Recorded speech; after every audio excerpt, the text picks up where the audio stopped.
ونشهد أن لا إله إلا الله وحده لا شريك له ونشهد أن سيدنا وحبيبنا وحبيب قلوبنا محمدا عبده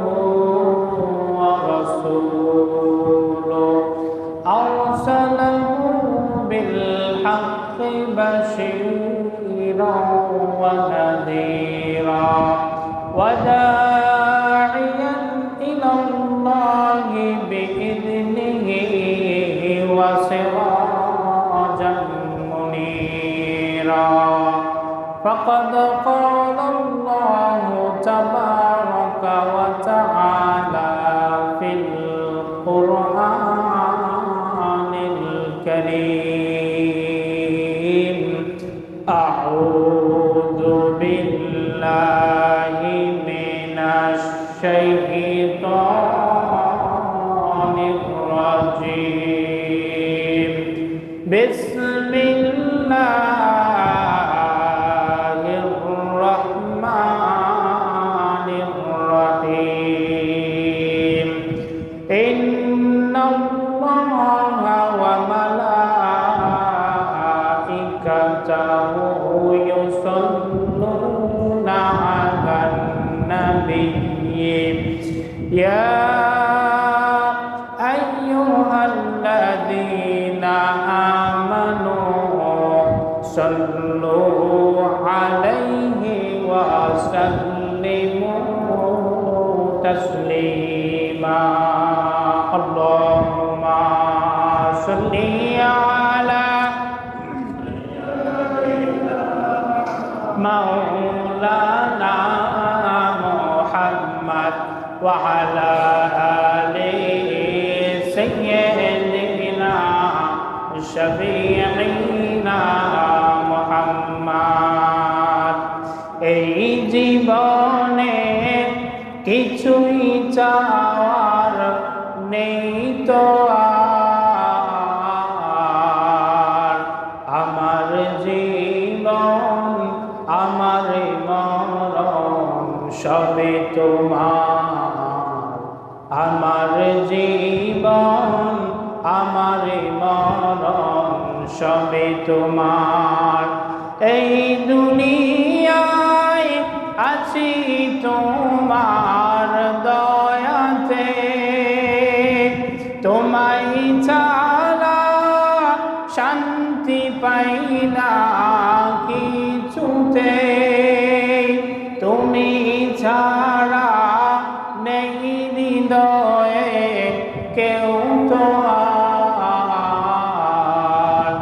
আমার জীবন আমার মরণ সবে তোমার আমার জীবন আমার মরণ সবে তোমার আল্লাহুম্মা সাল্লি আলা সাইয়্যিদিনা মাওলানা মুহাম্মদ ওয়া আলা আলি সাইয়্যিদিনা শাফিঈনা মুহাম্মদ বালাগাল উলা বিকামালিহি কাশাফাদ দুজা বিজামালিহি হাসনাত জামিউ খিসালিহি সাল্লু আলাইহি ওয়া আলিহি রব্বি জিদনি ইলমা রব্বি জিদনি ইলমা رب اشرح لي صدري ويسر لي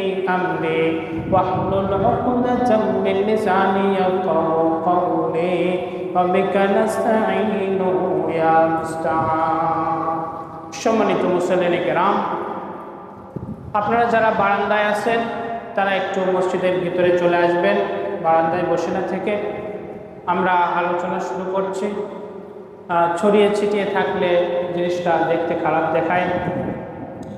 তো বারান্দায় এসে আগের কাতারে বসার চেষ্টা করবেন ইনশাআল্লাহ বারান্দা থেকে।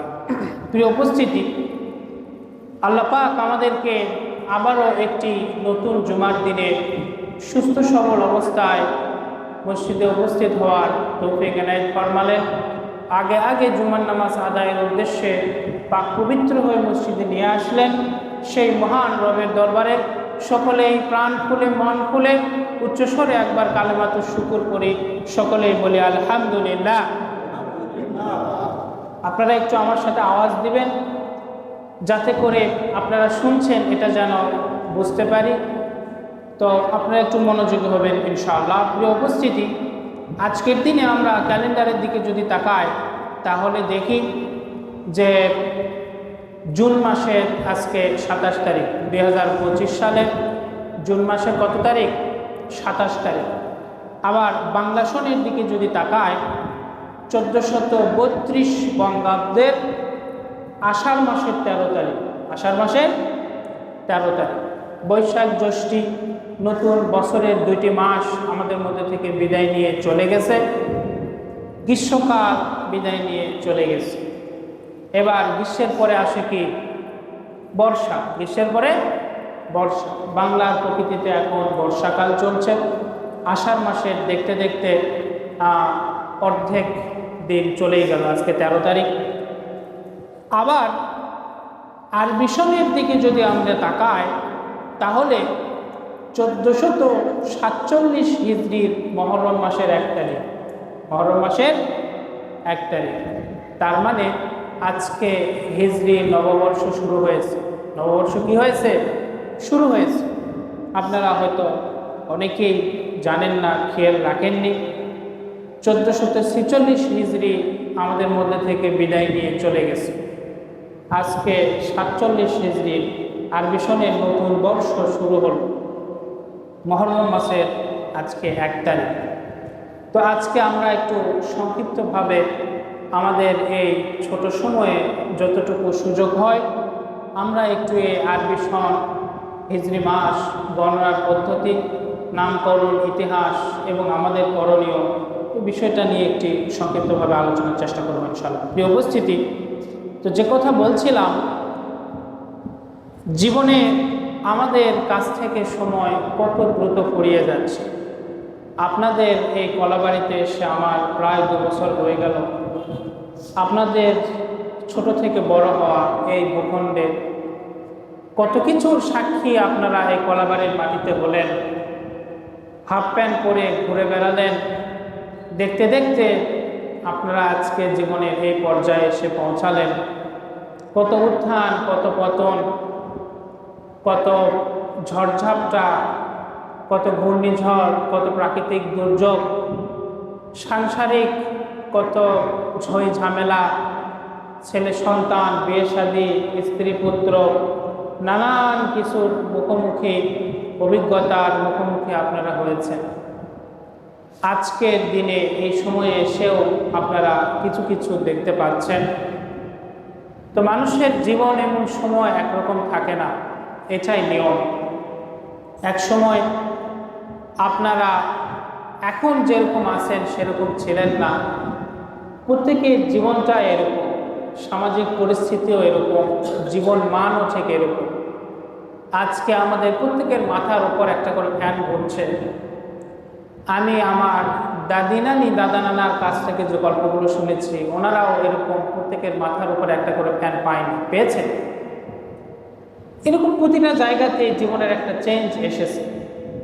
পারিবারিকভাবে, পাড়া প্রতিবেশীর দিক থেকে, সমাজের দিক থেকে জীবনে যদি চেঞ্জ আসে, সেটা যদি ইতিবাচক হয় তাহলে আমরা সেটাকে মেনে নেব। আমরা যেরকম আর বিদ্যুৎ থাকা অবস্থায় ফ্যান না চালিয়ে হাত পাখা ব্যবহার করি না, অবশ্যই আমরা ফ্যান চালাই। ঠিক একইভাবে জীবনের সাথে সংশ্লিষ্ট সব কিছুতে যদি একটা ইতিবাচক পরিবর্তন আসে তাহলে আমরা সেটাকে অ্যাকসেপ্ট করে নেব ইতিবাচকভাবে। আমরা ভরকে যাব না ইনশাআল্লাহ। প্রিয় উপস্থিতি, তো আরবি নববর্ষের শুরুতে আমরা এই নববর্ষের সূচনার কথা শুনে আসি। পৃথিবীতে সময় গণনার প্রয়োজনীয়তা এটা বিভিন্ন সময় অনুভব হয়েছে। পুরো বিশ্বে এখন তিনটি গণনা পদ্ধতি প্রচলিত। ইংরেজি সন বা খ্রিস্টাব্দ আমরা যেটা বাংলায় বলি, এই সনটি পুরো ওয়ার্ল্ড ওয়াইজ ব্যবহৃত হয়।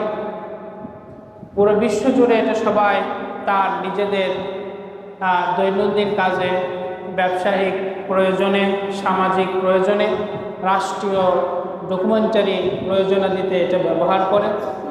পাশাপাশি আরবি সন যেটি রয়েছে, এটি মুসলমান সম্প্রদায়ের কাছে একটি গুরুত্বপূর্ণ সন হিসেবে বিবেচিত। বাংলা সন আমরা আমাদের এই ভারত উপমহাদেশে এটা ব্যবহার করে থাকি। এটিও আমাদের ভূতাত্ত্বিক প্রয়োজনীয়তার বিবেচনায় একটা গুরুত্ব রাখে।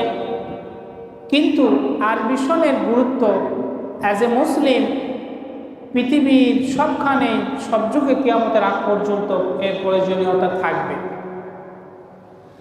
তো এই আরবি সনের সূচনার ইতিহাসের কথা যদি বলতে চাই, সর্বপ্রথম হযরত ওমর রাদিয়াল্লাহু তাআলা আনহু এর খেলাফতের জামানায় এটার সূচনা হয়।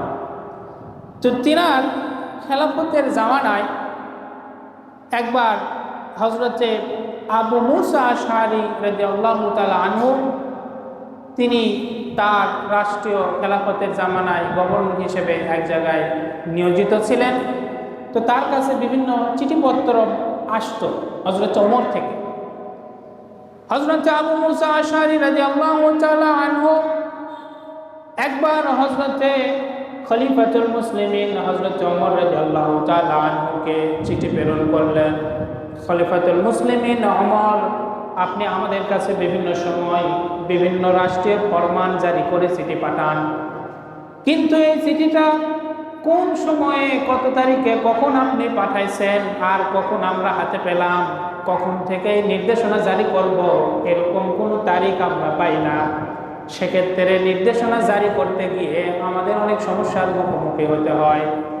হযরত আবু মুসা আশআরী যখন হযরত ওমরকে এরকম তাগাদা দিয়ে একটি চিঠি প্রেরণ করলেন, তখন হযরত ওমর এই তারিখ নির্ধারণের প্রয়োজনীয়তা অনুভব করলেন। সমস্ত সাহাবাদেরকে নিয়ে বৈঠক দিলেন যে আবু মুসা আশআরী যে কথাটি বলেছে অবশ্যই এটি একটি গুরুত্বের বিবেচনা রাখে।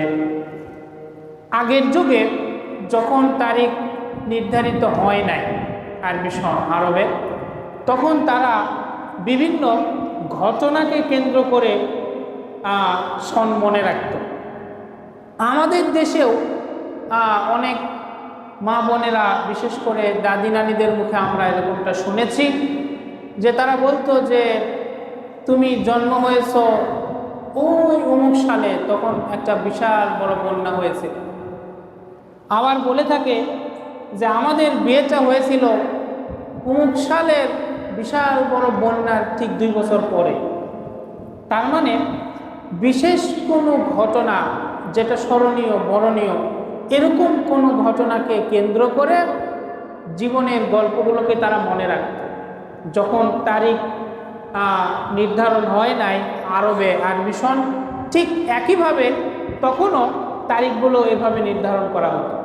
ইয়েমেনের বাদশাহ আব্রাহা যখন কাবা শরীফের ঘরকে ধ্বংস করার জন্য তার হস্তি বাহিনী নিয়ে আসে এবং সেই হস্তি বাহিনী নিয়ে আসার পর আল্লাহর পক্ষ থেকে তারা পাথর নিক্ষেপিত হয়ে পরাজিত হয়ে যখন চলে যায়, এই ঘটনাটি আরব বিশ্বে খুবই গুরুত্বপূর্ণ।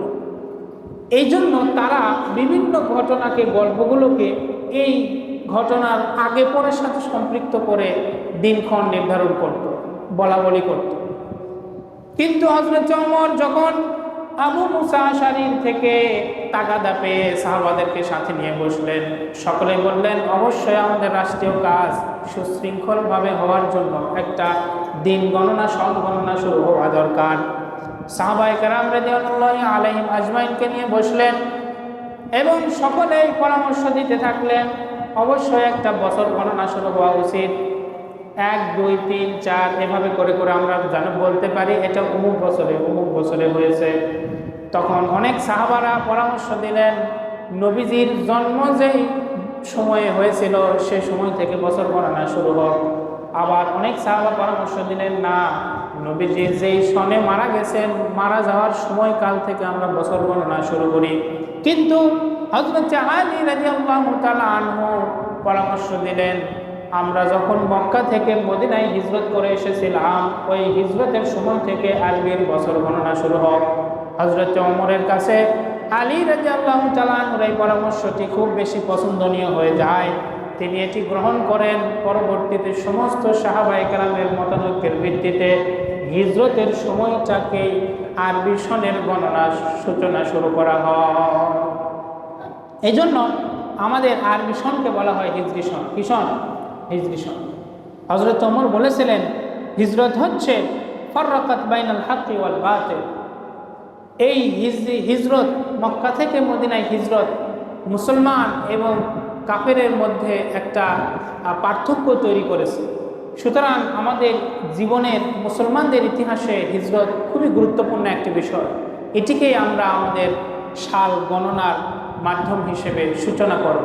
ঠিক তখন থেকেই মূলত হিজরি সনটা শুরু হয় এবং হিজরতের 17তম বছরে এই হিজরির সনটা শুরু হয়। তার মানে শুরু থেকেই 17 হিজরি থেকে নিয়ে গণনাটা সূচনা করা হয়। 1, 2, 3টা আসে না, যেহেতু 17 বছর পরে সিদ্ধান্তটা আসে এবং হিজরত থেকে 1 নম্বর বছর ধরা শুরু হয়। এজন্য আজকে 1447 হিজরি হওয়ার অর্থ হলো হিজরতের আজকে 1447তম বছর চলছে। মুসলমানরা মক্কা থেকে হিজরত করে যখন মদিনায় এসেছিলেন, যে মদিনায় 10 বছর আল্লাহ রসুল ইসলামকে পরিপূর্ণতা দান করে মারা গিয়েছেন, সেই হিজরতের আজকে 1447তম বছর চলছে। আজকে সেই 47তম বছরের মহররম মাসের আজকে 1 তারিখ। প্রিয় উপস্থিতি, এজন্য আর আমরা এই হিজরি সনের একটি হুকুম আছে, সেটি হচ্ছে কেউ যদি সন গণনা না করে, মনে না রাখে, তাহলে সকলেই গুনাহগার হয়। যেহেতু এই হিজরি সনের সাথে বিভিন্ন ইবাদত এবং আমাল সম্পৃক্ত রয়েছে, আমাদের ঈদ, আমাদের কুরবানি, আমাদের রোজা, তারপরে আরও অন্যান্য দিবসভিত্তিক কিছু ইবাদত, রোজা, দান, সদকা ইত্যাদি এই চন্দ্রবর্ষ হিজরি সনের সাথে সম্পৃক্ত। এজন্য কেউ না কেউ এটার হিসাব রাখা, এটা মনে রাখা, এটা ফরজে কিফায়া। এজন্য আমরা এটা মনে রাখার চেষ্টা করব। তো এখানে একটি কথা ছিল ইতিহাসে, যে তাহলে এই যে 12টি মাস, এই 12টি মাসের মধ্যে কোন মাস বছরের শুরুতে গণনা করা হবে? আল্লাহ রাব্বুল আলামিন এই যে 12টি মাসের কথা বলেছেন, এটি কিন্তু আবার ওই হিজরতের সময় থেকে আসে না। 12 মাসে 1 বছর, এটা পৃথিবীর শুরু থেকে ছিল। কোরআনে কথাটা এভাবে এসেছে। সূরা তাওবার 36 নম্বর আয়াতে আল্লাহ রাব্বুল আলামিন বলেন, ইন্না ইদ্দাতাশ শুহুরি ইনদাল্লাহি 12 শাহরান ফি কিতাবিল্লাহি ইয়াওমা খালাকাস সামাওয়াতি ওয়াল আরদা। আল্লাহ বললেন, ইন্না ইদ্দাতাশ শুহুরি, মাসের গণনা, ইনদাল্লাহি, আল্লাহর কাছে, 12 শাহরান, 12টি মাস হিসেবে, ফি কিতাবিল্লাহ, আল্লাহর কিতাবে, ইয়াওমা খালাকাস সামাওয়াতি ওয়াল আরদা, এই পৃথিবীর আসমান সমূহ এবং জমিন সমূহ যেদিন সৃষ্টি করা হয়, ঠিক সেদিন থেকে নিয়ে 12টি মাসে 1 বছর এই চক্রাকারে ঘূর্ণয়নের পদ্ধতি আল্লাহ সৃষ্টি করে রেখেছেন। সুতরাং 12 মাসে 1 বছর, এটা আরবি হোক, বাংলা হোক বা আরবি হোক, প্রত্যেক বছরেই প্রত্যেক সন গণনা ক্ষেত্রেই 12 মাসে 1 বছর ধরা হয়। এবং আল্লাহ বললেন এটা পৃথিবীর শুরুর দিন থেকে এটা ছিল, আর এভাবে গণনাটা হয়ে আসতেছে। তো মহররম মাসকে আরবিতে প্রথমে রাখা হলো। সাহাবায়ে কেরাম কেউ কেউ বলেছিলেন যখন হিজরি সনটা চালু হয়, যে রমজানকে রাখা হোক, যেহেতু রমজান একটা ইবাদতের বসন্তকাল, রমজান একটা আলাদা গুরুত্ব বরণ করে, রমজানকে প্রথম মাস রাখা হোক। কেউ কেউ বলেছিলেন হজের মাসকে রাখা হোক, কিন্তু পরবর্তীতে মহররমকেই রাখা হয়েছে। এটার একটা গুরুত্ব আছে, এখানে একটা সত্য শিক্ষা আছে। সাহাবায়ে কেরাম বললেন যে না, মুসলমানদের কাছে রমজান গুরুত্ব হলেও জাহিলি যুগ থেকে বছর গণনা না থাকলেও মাস গণনা ছিল, যেহেতু পৃথিবীর শুরু থেকে 12 মাসে 1 বছর, তো মাস গণনা এটা শুরু থেকে ছিল। আর জাহিলি যুগে মাস গণনা হতো মহরম থেকে নিয়ে। তো হযরত ওমর বললেন, সাহাবায়ে কেরামকে সাথে নিয়ে সবাই পরামর্শ দিল যে যদি আমরা রমজান থেকে শুরু করি মুসলমানদের গুরুত্ব বিবেচনায়, তাহলে আমার রাষ্ট্রে বা আমরা রাষ্ট্রের পরিধি পুরো পৃথিবীব্যাপী করতে চাই। জাহিলি যুগ থেকে কাফের মুশরিক বেঈমানরা তারাও আমাদের রাষ্ট্রে থাকবে, সুতরাং যদি আমরা রমজান মাস থেকে শুরু করি একটা বিশৃঙ্খলা তৈরি হতে পারে, একটা ফাটল তৈরি হতে পারে। তারা বললেন না, আমরা সন গণনা শুরু করব হিজরতের সময় থেকে, মাস গণনা শুরু করব জাহিলি যুগে যেভাবে হতো সেভাবেই, যাতে করে পরস্পরের মধ্যে বিশৃঙ্খলা বিভেদ ফাটল তৈরি না হয়। এজন্য মহরম থেকে এই গণনাটা কিন্তু শুরু হয়েছে। এখানে একটা শিক্ষা হলো, যদি ইসলামের সাথে সাংঘর্ষিক না হয় তাহলে সমাজে যেটা প্রচলিত আছে, যে কাজটা করলে, যে সিদ্ধান্ত নিলে বিশৃঙ্খলা হবে না, সে কাজটা করাই হতে উত্তম। নতুন করে কোনো কিছু প্রবর্তন করা যদি প্রয়োজন না পড়ে তাহলে সেটা ঠিক নয়। যদি বিশৃঙ্খলা না হয় তাহলে অবশ্যই যেটা চালু আছে, যদি অসুবিধা না হয়, ইসলামের সাথে সাংঘর্ষিক না হয়, তাহলে যেটা চালু আছে সেটাকে চালু রাখাটাই হচ্ছে উচিত। এজন্য মহরম মাস থেকে গণনাটা চালু হয়। প্রিয় উপস্থিতি, আমাদের সময়ে এসে আমাদের এমন দৈন্য অবস্থা হয়েছে যে আপনাদেরকে সবাইকে যদি বলা হয়, প্রত্যেকেই কিন্তু আরবি 12টি মাসের নাম বলতে পারবেন। এটা একটা দুঃখজনক বিষয়। আমাদের উচিত নিজেদের আরবি 12টি মাসের নাম জানা, আমাদের সন্তান সন্ততিদেরকে জানানো। সকলে একটু আমার সাথে আরবি 12টা মাসের নাম বলেন দেখি। মুহররম, সকলেই বলি মুহররম, একটু জোরে আওয়াজে বলি মুহররম, সফর, রবিউল আউয়াল, রবিউল সানি, রজব, শাহবান, জিলকদ, জিলহজ, হইল? মুহররম, সফর, রবিউল আউয়াল, রবিউল সানি, রজব, শাবান, জিলকদ, জিলহজ। বাদ যাচ্ছে কোনটা? শুধু রমজানও না, আরও বাদ যাচ্ছে। মুহররম, সফর, রবিউল আউয়াল, রবিউল সানি, জুমাদাল উলা, জুমাদাল সানি, রজব, শাবান, শাওয়াল, জিলকদ, জিলহজ। এই হচ্ছে 12টি নাম। না, রমজান এবার এসেছে 8, 9, 10, 11, 12। মুহররম, সফর, রবিউল আউয়াল, রবিউল সানি, জুমাদাল উলা, জুমাদাল সানি, রজব, শাবান,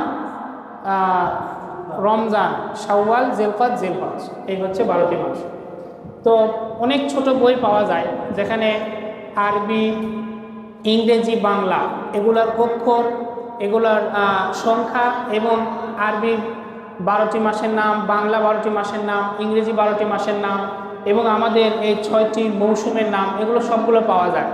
এরকম ছোট বই আমরা আমাদের শিশুদের জন্য কিনব এবং তাদেরকে পড়াবো এবং মুখস্থ করাবো, যাতে করে সবার কাছে জিনিসটা জানা হয়ে থাকে এবং কোন মাস কেন্দ্রিক কোন ইবাদতগুলো আছে সেগুলো যাতে আমরা জানতে পারি। প্রিয় উপস্থিতি, বছর আসে বছর যায়, আমাদের যেটা হয়ে থাকে সেটা হচ্ছে জীবন ফুরিয়ে যায়, আমরা মৃত্যুর কাছাকাছি চলে আসি। তো আরবির একটি বছর চলে গেল, 1447 হিজরি নতুন নববর্ষ শুরু হয়েছে। তো এই সময়ে আমাদের সর্বপ্রথম কাজ হচ্ছে জীবনের একটা হিসাব নেওয়া। আজকের জুমায় আমরা ইতিহাস জেনেছি এবং আমাদের শিক্ষাটা হবে যে আমরা একটু জীবনের হিসাব নেব। একজন দোকানি যেভাবে তার দোকানের দিন শেষে বেচা কেনার হিসাব নেয়, ব্যবসায়িক তার ব্যবসার একটা হিসাব নেয়, সপ্তাহে, 15 দিনে, মাসে, বছরে, ঠিক আমরা একইভাবে আমাদের নিজেদের জীবনের হিসাব নেব। হযরত ওমর রাদিয়াল্লাহু তাআলা আনহু বলতেন, হাসিবু ক্বাবলা আন তুহাসাবু, তোমাদের হিসাব নেওয়ার আগেই নিজেরা নিজেদের হিসাবগুলো নিয়ে ফেলো, তাহলে পরকালে পরবর্তী জীবনের হিসাবটা সহজ হয়ে যাবে। এজন্য আমাদের উচিত হবে জীবনের একটু হিসাব নেওয়া।